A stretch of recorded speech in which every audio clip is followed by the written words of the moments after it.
vez más, muy buenos días. Es un gran honor estar aquí junto a ustedes compartiendo contenido y experiencias sobre ciberseguridad.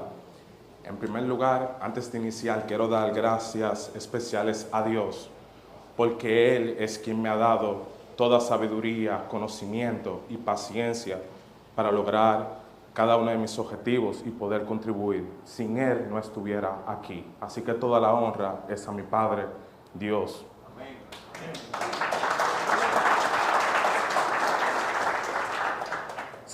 Seguido, quiero dar gracias especiales a personas que me han ayudado durante el camino. Dar gracias a Julio por sus consejos, también por el gran trabajo que ha hecho con la comunidad junto a su equipo. Dar gracias a mi amigo y compañero de trabajo, mentor, Rilke Petrovsky, que me ha ayudado enormemente. A mi amigo y hermano Víctor Peña y otras personas que agradezco bastante, que no están aquí aún, como profesores, como Fausto Richardson, que me han guiado mucho durante mi proceso de formación. Finalmente, y en absoluto menos importante, gracias a ustedes por estar aquí.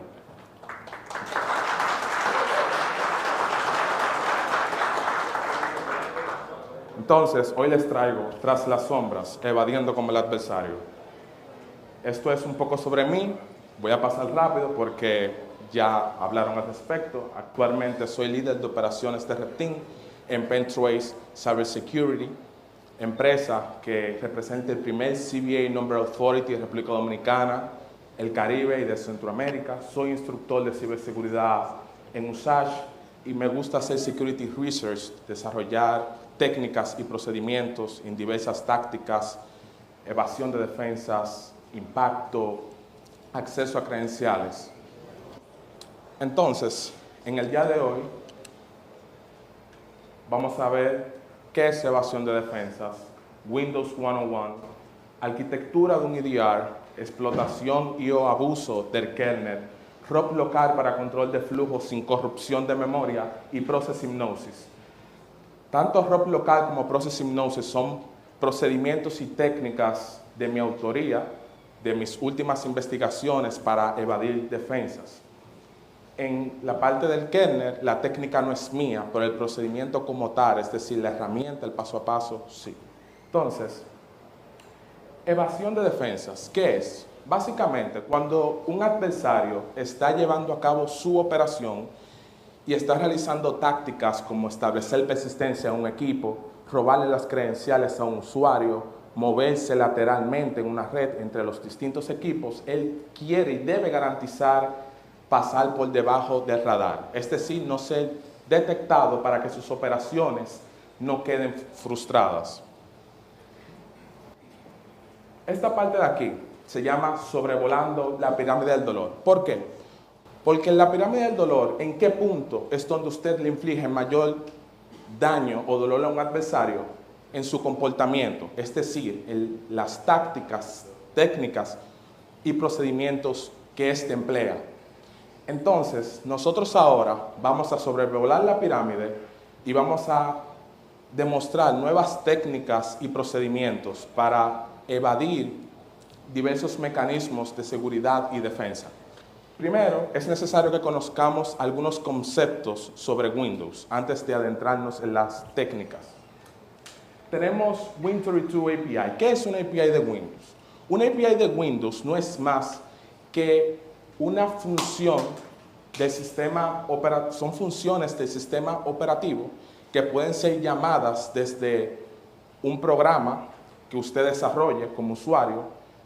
Estas funciones se encuentran exportadas en librerías del sistema y, en esencia, lo que les permite a ustedes estas funciones es reutilizar código ya existente y de tal manera usted no tenga incluso que reinventar la rueda.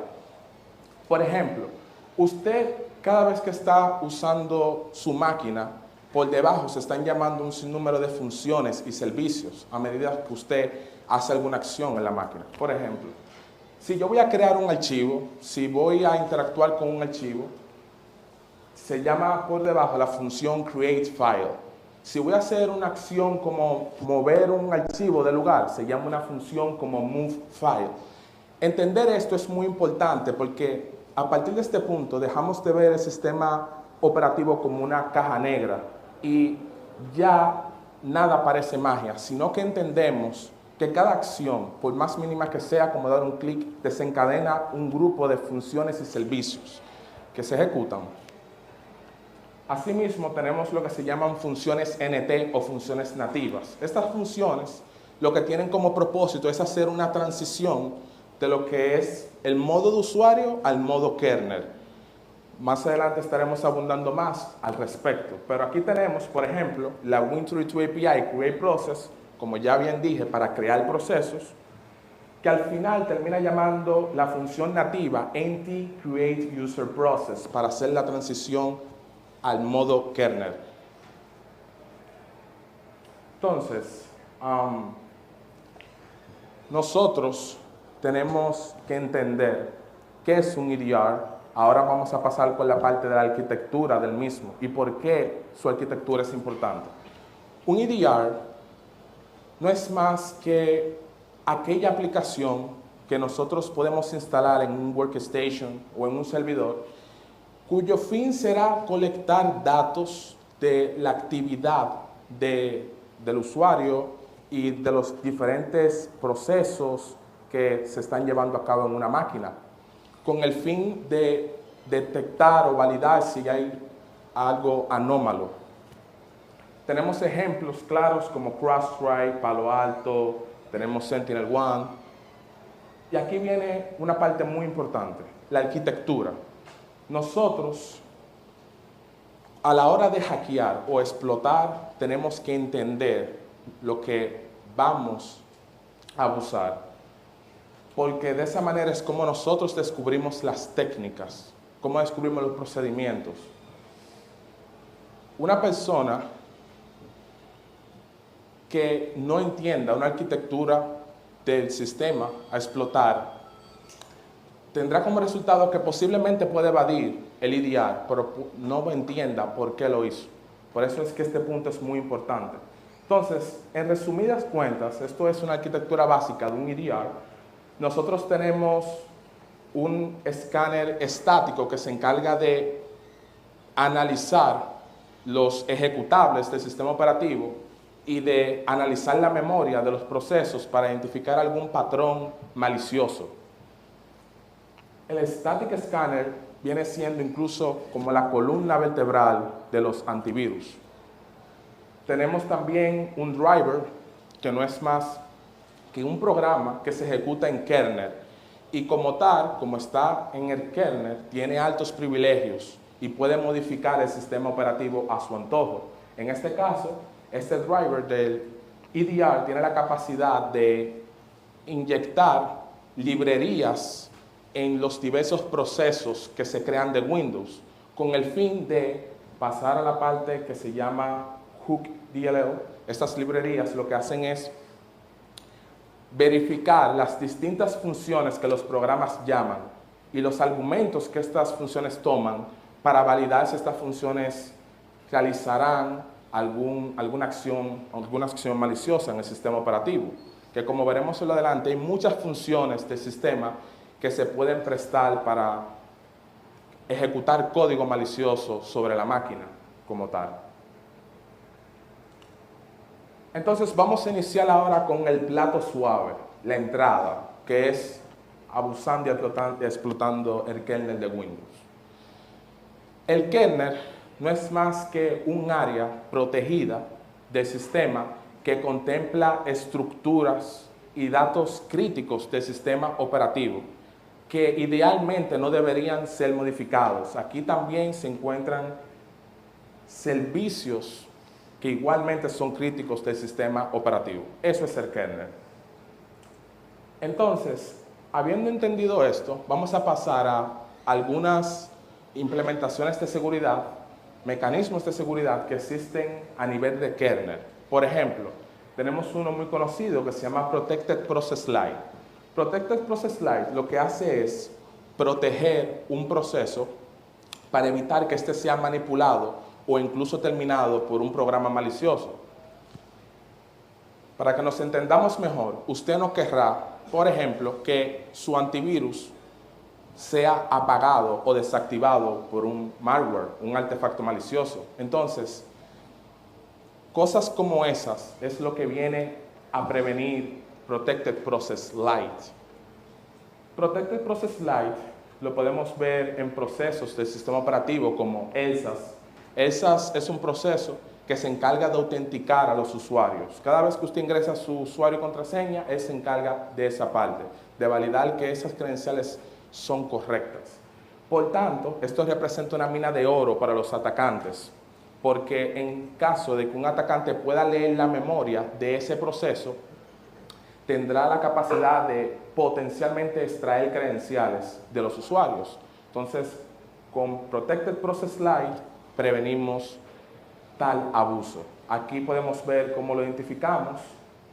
Protection, Peace Protected Signer LSA Lite. Y aquí vemos una herramienta llamada Mimikatz, muy usada para volcado de credenciales, cuando le estoy indicando, hey, mira, quiero volcar esas, y me da un error. Entonces, para nosotros abusar esas, extraer las credenciales, tenemos que evadir PPL. Pero como PPL está habilitado a nivel de kernel, pues entonces nosotros tenemos que encontrar una forma de ejecutar en el kernel para desactivar dicha protección.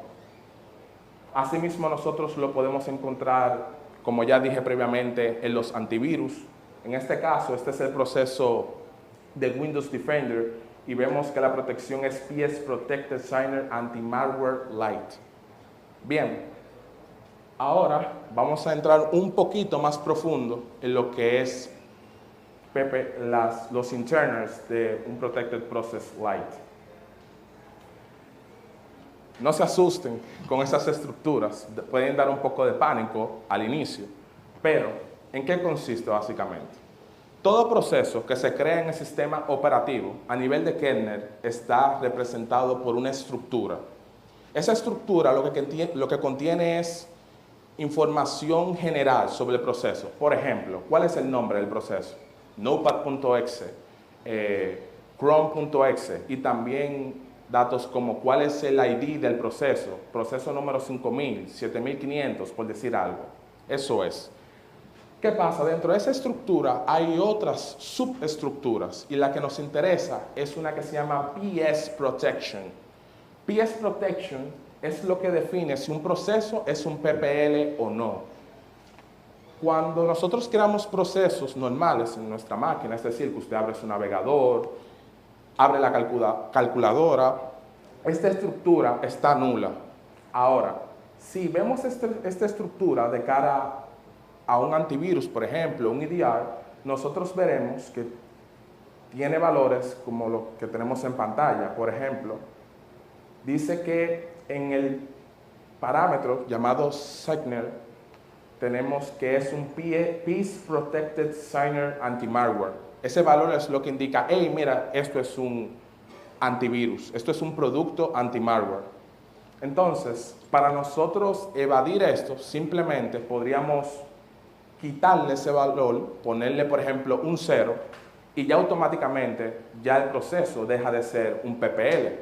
Y lo mismo sucedería en caso de que yo quiera habilitar un proceso como un PPL. Yo simplemente lleno esta estructura con esos valores diciéndole, mira, ahora tú eres un PPL, ahora tú eres un producto anti-malware, o ahora tú eres ELSAS, por así decirlo.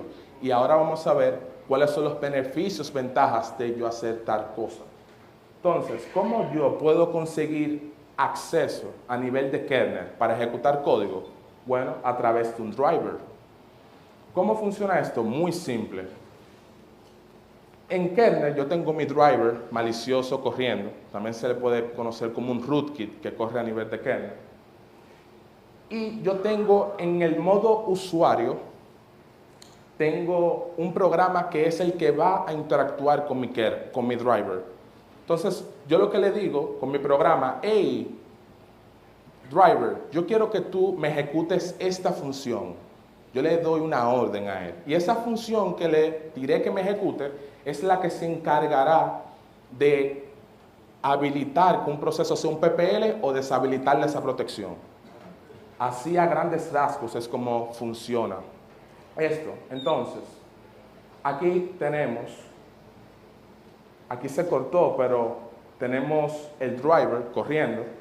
Y esto que ustedes tienen aquí es clientDriver.exe. ClientDriver lo que hace es que interactúa con el driver y le dice, mira, yo quiero que tú me le habilites PPL a un proceso arbitrario, por ejemplo, a un proceso que se llama Hypnosis.exe, que es un malware. Y fíjense que una vez corro mi artefacto, aquí el malware tiene la protección de Peace Protected Signer Anti-Malware Lite. Como resultado, ya me hago pasar por un proceso legítimo, como si yo fuera un antivirus. E incluso puedo hacer más. Yo podría hasta deshabilitarle las protecciones al Defender, me puedo inyectarle código al Defender, código malicioso, y luego lo habilito. Y al final mi código va a correr porque Defender no se va a matar él mismo, por ejemplo.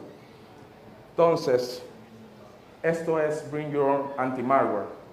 Ahora, esto es solo un ejemplo, pero a nivel de kernel, repito, podemos hacer prácticamente lo que sea, porque tenemos acceso a todas las instrucciones del CPU y a la memoria completa del sistema operativo. Esto suena muy bonito como tal, pero es incluso más complejo de lo que pensamos, porque hay ciertas protecciones adicionales a nivel de kernel que previenen que nosotros de manera tan fácil, arbitraria, carguemos un driver. Aquí es donde tenemos Kernel Patch Guard y Driver Signature Enforcement. ¿Qué es Kernel Patch Guard? Kernel Patch Guard no es más que un mecanismo que vigila regiones que son muy críticas a nivel de kernel para validar si fueron modificadas. Si él ve que sufrió una modificación, alguna de esas regiones críticas, se lanza la función KBookCheck. Esa función es lo que hace que nos dé el pantallazo azul y nos dé un código de estado diciendo, mira, este es el código del error, ¿por qué se dio el pantallazo azul? Ahora, el tema con esto es que estar monitoreando esas regiones críticas constantemente es demasiado costoso para el sistema operativo. Por tanto, él lo hace en intervalos de tiempo, no siempre. Por tanto, cuando nosotros vamos a deshabilitar o habilitar alguna protección a nivel de kernel que puede ser considerada crítica, es como que si estuviéramos jugando la ruleta rusa. Quizá en un momento usted le toca una bala y en el momento no. Finalmente, el Driver Signature Enforcement es Windows solo te permitirá cargar drivers, instalar drivers, si estos están debidamente firmados por una autoridad de confianza. Entonces, aquí viene el punto. Cuando yo desarrollo mi propio malware, yo no soy una autoridad de confianza. Por tanto, ¿cómo hago para que mi driver se pueda instalar apropiadamente en la máquina y poder ejecutar código arbitrario en el kernel? Y es aquí donde les traigo este CVE muy reciente de una vulnerabilidad de día cero que se explotó por aproximadamente 6 meses por un APT llamado Lazarus. ¿En qué consistió esto? Bueno, ellos encontraron una vulnerabilidad de escalación de privilegios a nivel de kernel, abusando lo que conocemos como AppLocker, que es una aplicación para controlar qué programas se pueden ejecutar y cuáles no en una máquina. Entonces, AppLocker es un programa que para funcionar él necesita un driver. Entonces, este grupo APT encontró una vulnerabilidad en ese driver que les permitió ejecutar código a nivel de kernel. Como resultado, abusando este driver que es legítimo, es de confianza, está firmado por Microsoft, nosotros ya podemos explotar el kernel deshabilitándole ciertas protecciones, como por ejemplo la misma que nos impediría cargar un driver que no esté firmado. Se la podemos desactivar abusando un primitivo como este. Y después que ya quitamos a Driver Signature Enforcement de la ecuación, podemos cargar cualquier artefacto malicioso a nivel de kernel. Bien. Entonces, esto fue de cara a esa primera técnica. Sí, claro. Entonces, para volarnos esta defensa, ¿necesitaríamos un zero day? No necesariamente, eso es una excelente pregunta. Hay drivers que hay por ahí fuera que son vulnerables de por sí. Esos drivers usted los puede llevar a su máquina y los explota. Y los va a poder instalar sin problemas porque esos drivers vulnerables ya de por sí están firmados por una autoridad, entidad de confianza. Por tanto, usted no va a tener problemas con el Driver Signature Enforcement. O sea, usted tiene esas dos opciones. Bring your own vulnerable driver, que es instalar un driver vulnerable que esté firmado, o encontrar una vulnerabilidad. Pero créanme, cuando se trata de evasión de defensas y de ciertos productos y mecanismos que tienen una ingeniería de detección muy compleja, hay veces que tenemos que recurrir a estas soluciones o técnicas igual complejas. Ahora pasamos a la siguiente técnica que se llama ROP local para control de flujo sin corrupción de memoria. Antes de nosotros entrar en más detalles sobre esta técnica, tenemos que conocer unos cuantos conceptos básicos. La primera es, ¿qué es una convención de llamadas 64 bits fast call? Una convención de llamadas no es más que la manera en cómo se preparan los argumentos y las variables locales de una función que usted desea invocar. Por ejemplo, mira esta función muy simple que hace una suma de 4 números, P1, P2, P3, P4. Aquí la estoy invocando y le estoy pasando estos números, 25, 30, 40, 75. De acuerdo a esta convención de llamadas, fast call, 64 bits Windows, estos parámetros se van a pasar en el siguiente orden en los registros del CPU, de izquierda a derecha. El parámetro 1, P1, se pasa en RCX, es decir, el número 25, y así sucesivamente con RDX, R8 y R9, que es el parámetro 4, E75.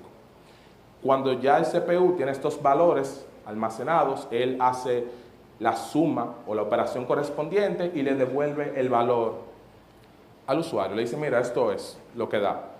Bien, habiendo entendido esto, sí, adelante. Considerando que esa función puede ser prácticamente infinita, ¿qué pasa? ¿Hasta dónde llega eso después del nuevo? Excelente pregunta. Sucede que cuando se pasan de 4 parámetros, los adicionales, o sea, a partir del quinto se guarda en la memoria, en un área que se le conoce como el stack. O sea que ya ahí entonces tanto el CPU como la memoria se dividen el trabajo. Ok, habiendo entendido estos conceptos, vamos a hablar qué es una corrupción de memoria en palabras simples. Corrupción de memoria no es más que usted tiene un programa que él tiene la capacidad de recibir información o datos de parte de un cliente o un usuario. Y él no hace un saneamiento o filtrado correcto de los datos que él recibe. Como resultado, el programa puede sobreescribir regiones de la memoria que él no debería de. Al él sobreescribir esas porciones de la memoria, nosotros lo estamos corrompiendo como tal. Para que nos entendamos incluso mejor, imagínense un programa que le dice, hola, por favor introduzca su nombre. Y usted le dice, mira, me llamo Carlos, me llamo Pedro. Y dicho nombre se guarda en una variable que soporta un máximo de 8 bytes de longitud. Ahora, ¿qué pasa? Como este programa no hace un saneamiento y manejo correcto de la información que recibe, cuando yo le paso un valor o un nombre, lo que sea, mayor a 8 bytes, él va no solo a escribir esa información en la variable local que él tiene, pero también sobreescribirá otras informaciones que se encuentran en la memoria.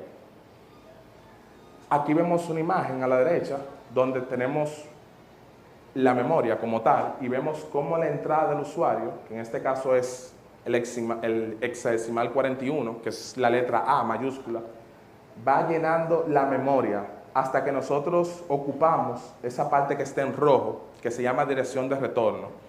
Cuando nosotros escribimos en esa porción, podemos conseguir control del flujo de ejecución del programa. Básicamente, podemos forzar el programa que ejecute cualquier código malicioso que nosotros le estemos pasando. Bien, ahora, esto es como funcionaba en sus inicios. Sumamente trivial de poder explotar estos programas así. Pero entonces dicen los distintos security research, ok, entonces viene un pana y me inyecta un código malicioso en mi programa, me provoca una corrupción de memoria y él ejecuta así sin más. No, eso no puede ser. Lo que yo voy a hacer es que le voy a cambiar las protecciones a esa región de la memoria que no debería idealmente ejecutar código, no tiene por qué. Entonces ellos lo que hacen es con DEP, Data Execution Prevention, es que le colocan permisos solo de escritura y lectura a una región de la memoria. Así nadie entonces puede ejecutar código. Entonces viene y se introduce un concepto que se llama Return Oriented Programming para evadir DEP. Return Oriented Programming lo que hace es que nosotros tomamos lo que se llaman gadgets o instrucciones del programa que estamos explotando que ya tienen permisos para ser ejecutadas. Entonces nosotros tomamos esas instrucciones, se la pasamos al programa como diciéndole, hey, mira, ejecútame esto. Estas son instrucciones en ensamblador, como ustedes pueden ver por acá. Estoy tratando de agilizar un poco porque sé que tenemos poco tiempo. Entonces aquí tenemos lo siguiente. ROP es una técnica, Return Oriented Programming, que desde sus inicios se ha abusado y explotado para corrupción de memoria. Entonces mi enfoque, mi procedimiento es decir, ¿sabes qué? ROP no solo puede ser limitado a corrupción de memoria, él puede ser empleado para evasión de defensas a nivel de endpoint. Entonces aquí yo tengo un artefacto malicioso que él convoca la función load library, como bien dice su nombre, es cargar una librería o un módulo en mi proceso y ese módulo me permitirá obtener ejecución de código. Aquí ustedes ven en el recuadro rojo los gadgets 1, 2 y 3. PopRCX, lo que yo hago ahí es guardar el nombre de la función que deseo invocar de acuerdo a la convención de llamadas que discutimos previamente. En el registro de RCX, PopRBX, yo guardo la dirección de la función que yo deseo ejecutar, que en este caso es load library. Después digo call rbx, llamar a la función. Entonces, de esta manera, evado protecciones como import address table hooking, que es cuando el EDR se engancha en ciertas funciones para ver qué hacen, cuáles son sus parámetros. También me permite evadir el hecho de que ciertos artefactos maliciosos reservan memoria con permisos de ejecución y eso es un indicador también para los EDR de decir, hey, mira, ¿qué tú haces reservando memoria así ejecutable? Y en esencia, esto es Return Oriented Programming para evasión local. Sí. Solamente para confirmar si entendí de manera aplatanada. Entonces, hay una gente que sí puede comprar un picapollo, pero está hablando cuál picapollo es comprar. Entonces, le decimos a esa gente que sí puede comprar a dónde ir. Eso es lo que está haciendo. Más o menos. O no así. Esa técnica.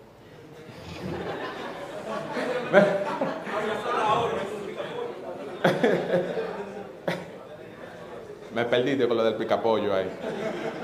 Entonces uno con...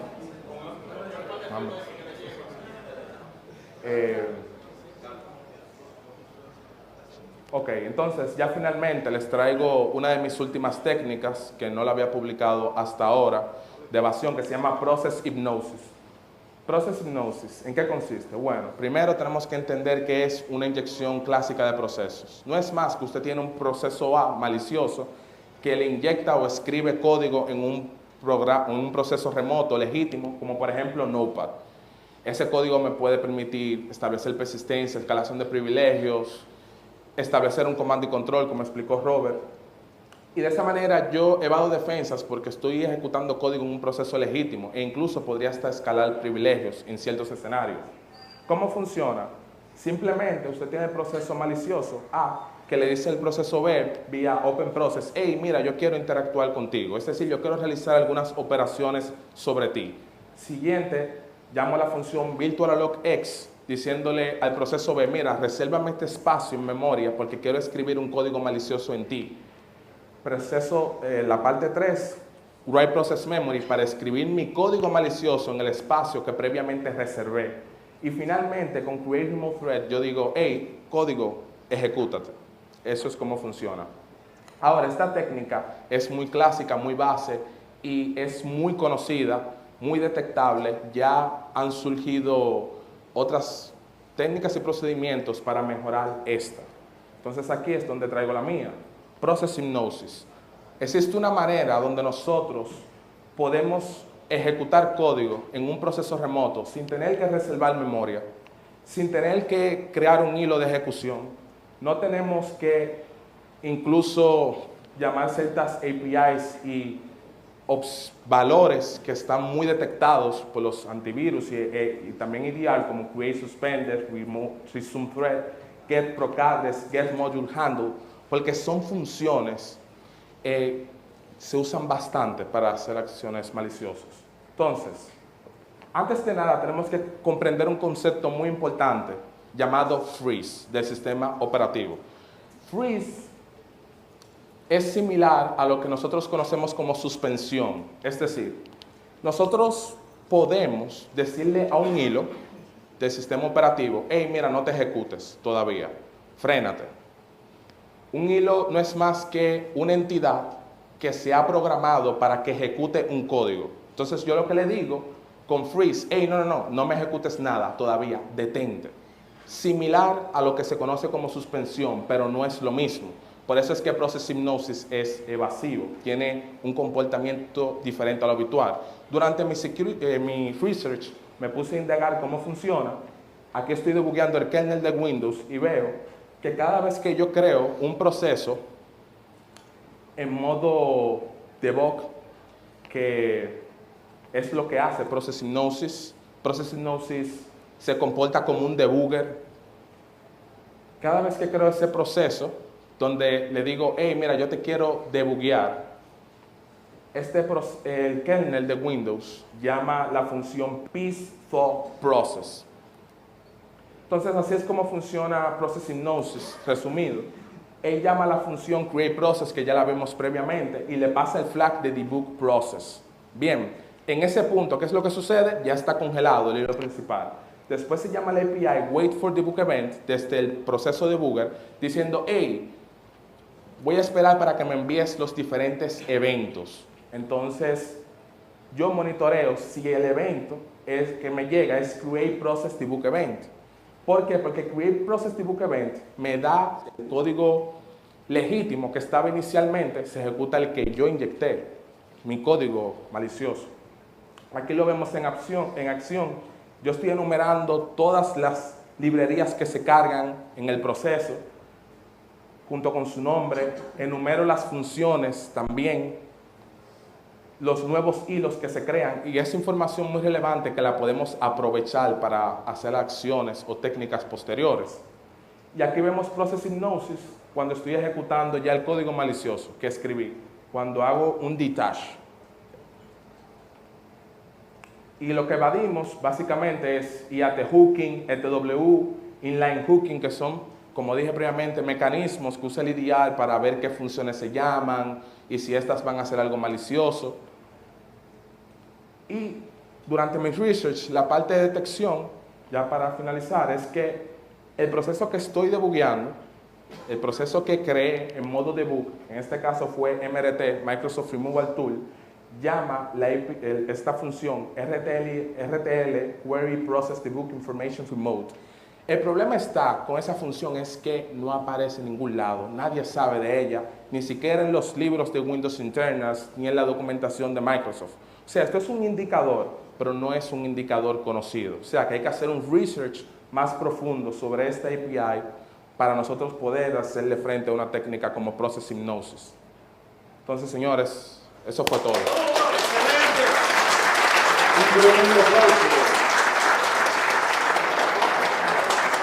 Ahora continuamos con las preguntas. Gracias. Mi pregunta tiene que ver con lo que hace el EDI, que es hacer hooking a las funciones de kernel. Entonces, yo me estaba preguntando, como yo tengo el permiso de escribir en el kernel ya, yo puedo coger y tomar una de esas funciones que el EDI tiene hooking y hacer una copia en un espacio de memoria libre para yo hacerle bypass al EDR. Es correcto, hay una técnica que incluso no nos tenemos que ir tan lejos a nivel de kernel, sino en user mode, donde yo sé que hay ciertas funciones que ya están siendo monitoreadas, ¿verdad?, por un EDR, y lo que hago es, como bien dices, que cargo un nuevo módulo, una nueva librería fresca en la memoria del proceso. Esa nueva librería que mapeé ya no estará bajo la vigilancia como tal del EDR. Por lo menos, claro, esto no es absoluto, porque hay EDRs más complejos que otros, pero corroborando lo que dices, sí, es algo posible. Hello. Para que me responda la pregunta de la técnica que utilizaste de manera más aplatana, la que no la entendí. ¿Qué punto? La de return. Ok. Esa misma, pero de manera más aplatanada. Ok, te lo voy a resumir.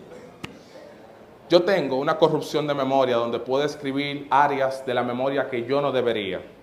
Entonces hay un mecanismo como dep que dice, ok, me explotaste, me inyectaste código, felicidades, yo no voy a dejar que tú ejecutes. Porque esa región donde tú escribiste no tiene permisos de ejecución. Bien, ahí es donde nace Return Oriented Programming, donde dice, hey, usa estas instrucciones que están en el programa que tú estás explotando, que ya de por sí ellas tienen permisos de ejecución. Bien, entonces yo lo que hago es que reutilizo esas instrucciones para invocar una función que yo quiera para evadir dep. Por ejemplo, voy a decir algo, yo quiero ejecutar create process, por decir algo, o load library, lo puedo ejecutar a través de ROP, reutilizando esas instrucciones. Entonces, el nuevo procedimiento y o enfoque que le di a ROP es decir, ¿sabes qué? No necesariamente tenemos que tener una corrupción de memoria para aprovechar ROP. Nosotros podemos perfectamente crear un artefacto malicioso que él en sí mismo se explote, que él tenga su propio ROP chain, sus propias instrucciones. En este caso, para invocar una función dinámicamente como load library. No sé si ahí... Sí. Muy buena tu presentación, Carlos. Yo tengo una pregunta sobre Process Hypnosis.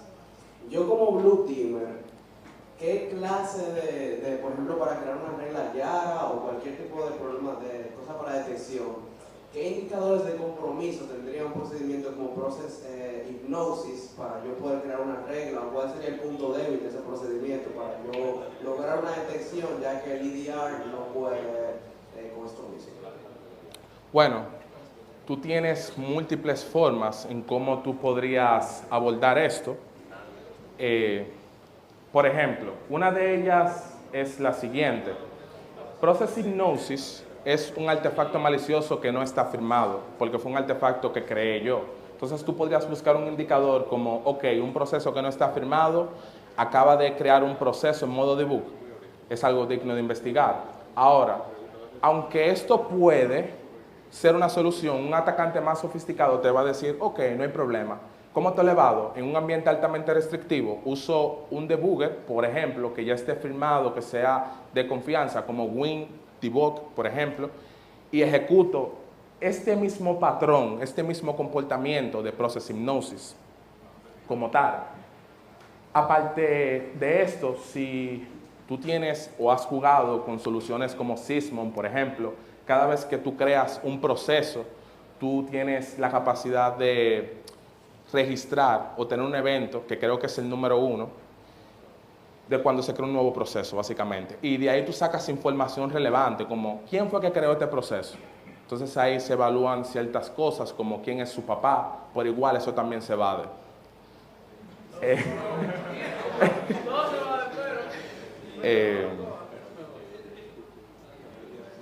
Buenas, buen día. Ajá. Una pregunta sobre estas técnicas. Por ejemplo, en la parte donde tú dices primero que se puede inyectar o trabajar con un driver ya que está en Kenya. ¿Esa técnica no requiere primero una elevación de privilegio? Porque, por ejemplo, en user mode normal, tú no pudieras instalar un driver. Ok, excelente pregunta. Sucede, si nos vamos de nuevo a esto de aquí, a este diagrama, que sugiere cómo un programa en user mode interactúa con un driver que está en el kernel, este programa no requiere estar corriendo como administrador para explotar el driver vulnerable que está en el kernel como tal. Por eso es incluso que, si nos fijamos, la vulnerabilidad que sacaron recientemente es una elevación de privilegios a nivel del kernel. Entonces, como tal, si yo voy a explotar un driver para yo desactivar ciertas protecciones como Driver Signature Enforcement, no requiero de privilegio administrador como tal. O encontrar una vulnerabilidad de día cero. Ahora, asumiendo este escenario de que usted desactive Driver Signature Enforcement, ¿verdad? Lo deshabilitó. Ya automáticamente usted tiene la capacidad de instalarle un driver suyo, uno que usted desarrolló. Que si puede ser con tu usuario.